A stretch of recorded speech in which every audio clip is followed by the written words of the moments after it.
அன்புள்ளம் கொண்ட வீராசாமி அவர்களுக்கு உங்கள் மாணிக்கம் எழுதும் மடல். நலம் நலமறிய ஆவல். இது நவீன யுகம்னு சொல்கிறாங்க. சில பேர் இதை கலிகாலம்னு சொல்கிறாங்க. இந்த காலத்தில் செல்ஃபோன் கைபேசி இல்லாதவங்க அல்லது வச்சிக்காதவங்கள விரல் விட்டு எண்ணிடலாம். சில பேர் 2 கைபேசிகளை வச்சுருக்காங்க. சில பேர் 2 சிம் கார்டுகளை ஒரே ஃபோனில் போட்டு வச்சுருக்காங்க. இப்படி விதவிதமாக கைபேசி பயன்பாடு இருக்குது. நம்முடைய கேள்விலாம், ஏதாவது அசம்பாவிதம், விபத்து, உடல்நல குறைவு ஏற்பட்டால் உங்கள் கைபேசியிலிருந்து யாரை, எந்த எண்ணை தொடர்பு கொள்ளணும்னு ஏதாவது ஏற்பாடு பண்ணி வச்சுருக்கீங்களா? எல்லா எண்களையும் அந்தந்த பேரில் தான் நாம் கைபேசியில் பதிவு பண்ணி வச்சுருக்கோம்.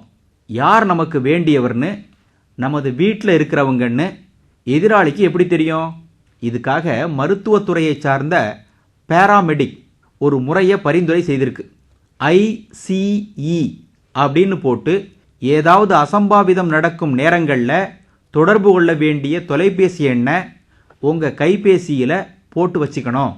அதாவது ICE, அப்புறம் அது எந்த கை தொலைபேசி எண்ணோ அந்த எண்ணை கைபேசியில் ஏற்றி வச்சுக்கிட்டா அந்த எண்ணுக்கு உடனடியாக தொடர்பு கொண்டு இந்த கைபேசி வச்சிருந்தவருக்கு என்ன ஏதுன்னு விவரம் சொல்லிடலாம் இல்லையா? 1க்கு மேற்பட்ட எண்கள் இருந்தால் ICE 1 ஃபாதர், அதாவது அப்பா, ICE 2 ஒய்ஃப், மனைவி, ICE 3 சன், மகன் அப்படின்னு போட்டு கூட கைபேசி எண்களை நம்முடைய கைபேசியில் பதிவு பண்ணி வச்சுக்கலாம்.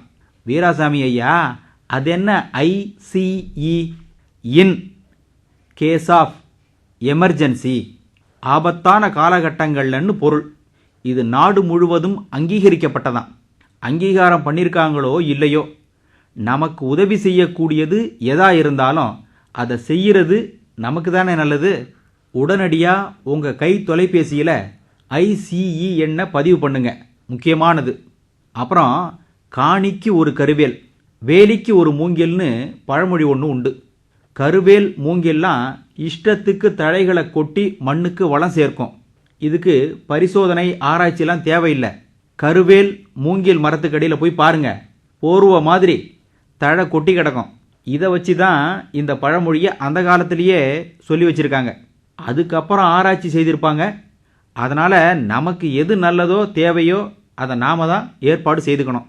வீராசாமி சார், கைபேசியில் அழைப்பு வந்தாலோ நீங்கள் யாருக்காவது பேசினாலோ இடது பக்க காதில் வச்சு பயன்படுத்துங்க.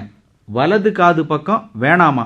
ஏன்னா கைபேசியில் பேசும்போது அதிலேருந்து வர்ற அலைகள் நேரடியாக நமது மூளையை பாதிக்குமா. இடது பக்கம் அப்படி ஒரு பாதிப்பு ஏற்படாதான். வீராசாமி சார், என்ன முணுமுணுப்பீங்கன்னு புரியுது. அதெல்லாம் மூளை உள்ளவங்களுக்கு தான்னு சொல்லுவீங்க. இப்படிக்கு மடல் மாணிக்கம்.